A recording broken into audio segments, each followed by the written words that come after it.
Hello student, now I will explain a poem on the grasshopper and the cricket, a great 80 standard. ये जो poem है इसको लिखा है जॉन केट्स ने। और ये आपको जान के सरप्राइज़ होगा कि जॉन केट्स जो हैं वो 25 इयर्स के एज में मर गए थे। और इनकी जितनी भी पोएम थी वो आफ्टर डेथ बहुत ज़्यादा फेमस हुई, बहुत ज़्यादा पढ़ी गई। और जॉन केट्स ने ये जो पोएम लिखी on the grasshopper and cricket, ये नेचर के सीजन्स को बता रहा है और बहुत ही ब्यूटीफुल तरीके से नेचर्स को यहाँ पे एक्सप्लेन किया गया। Now before this poem on the grasshopper and cricket, we had already seen that another poem, The Ant and the Cricket, which tells a story. This is a nature poem. तो इसके पहले भी हम लोगों ने एक ऐसी poem ant and the cricket देख चुके हैं, पढ़ चुके हैं, जिसमें एक नेचर के बारे में ही बताया गया है। लेकिन इस पोएम में the grasshopper and the cricket, ये जो पोएम है ये कैरेक्टर्स को रिलेट करती है एक story.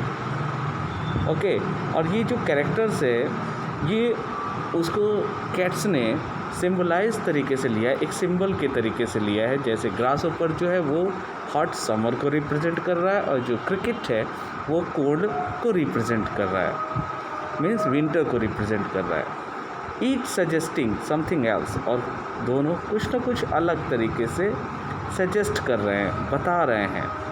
Read the poem and notice how the poetry of earth keeps on through summer and winter in a never-ending song। कि जो ये इस पोएम को पढ़िए और नोटिस करिए कि कैसे, ध्यान दीजिए कि कैसे जो अर्थ का पोएट्री है, मतलब जो अर्थ की राइमिंग है, वो कभी भी, चाहे वो समर हो या विंटर हो, कोई भी सीज़न हो, वो कभी भी ख़त्म नहीं होती है। Who sings the song? ये जो सॉन्ग है वो कौन गाता है, और इसको फाइंड करते हैं। Now let's see the poem. This poem has a 2 stanzas. First is related to the grasshopper and second stanza is related to the cricket. Now see the first stanza. The poetry of earth is never dead when all the birds are faint with the hot sun and hide in cooling trees a voice will run from hedge to hedge about the newborn mat. That is the grasshoppers. He takes the lead in summer luxury he has never done with his delights. For when tired out with fun, he rests at ease beneath some pleasant weed. So, जो first stanza है, the poetry of earth, that is the earth's rhyming, is never dead. मतलब कि जो अर्थ की rhymes है, जो अर्थ का song होता है, वो कभी भी समाप्त नहीं होता है, वो हमेशा चलता रहता है। मतलब कि जो अर्थ की साउंड है वो हमेशा चलती रहती है। When all the birds are faint with the hot sun, जब बहुत ज़्यादा तेज़ गर्मी हो और सन बहुत तेज ब्राइटली चमक रहे हों, तो जो बर्ड्स होती है वो फैंट हो जाती है, मतलब वो एज लाइक अ बेहोश जैसी हो जाती हैं, या उनमें एक्टिविटी कम हो जाती है। क्यों? क्योंकि गर्मी बहुत ज़्यादा है। And hide in cooling trees, और फिर वो क्या करती हैं, कूलिंग के लिए ट्रीज़ के अंदर जाके या उसके नीचे जाके छुप जाती हैं। और voice will run from hedge to hedge. Hedge to hedge means क्या होता है? That is the group of plants. जब बहुत सारे प्लांट्स लगे हों तो उसको हम हेज बोलते हैं। तो जो वॉइस है वो अभी भी एक प्लांट से दूसरे प्लांट तक सुनाई देती है। अबाउट द न्यू मॉर्न मेड, जब, और ये जो वॉइस है वो नए जो ग्रास लैंड है वहाँ भी आप इस चीज़ को सुन सकते हैं। दैट इज़ द ग्रासहॉपर, कि जब बर्ड्स गाना छोड़ देती हैं तो अब ग्रासहॉपर जो है वो ही takes the lead.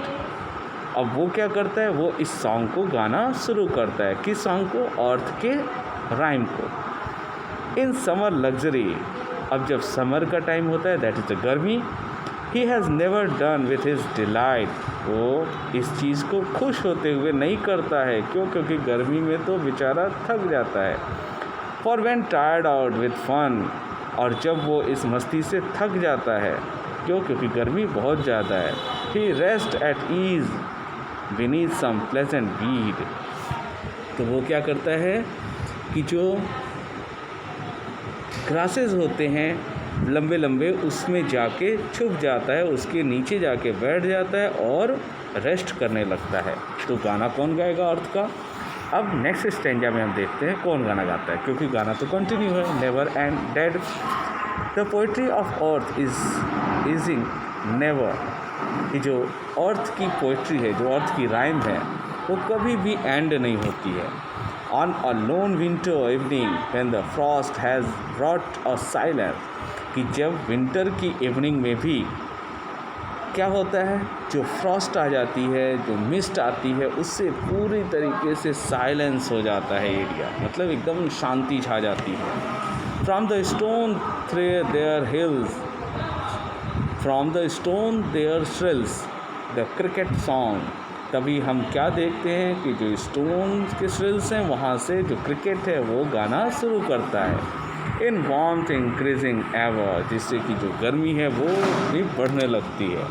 And seems to one in drowsiness half lost, और ऐसा लगता है जैसे कि जो हाफ आधे सोए हुए लोग हों, जिनको नींद आ रही हो लेकिन पूरी तरीके से नहीं आई है, वो ऐसे दिखाई देने लगते हैं। ऐसा सिचुएशन वहाँ क्रिएट होने लगता है।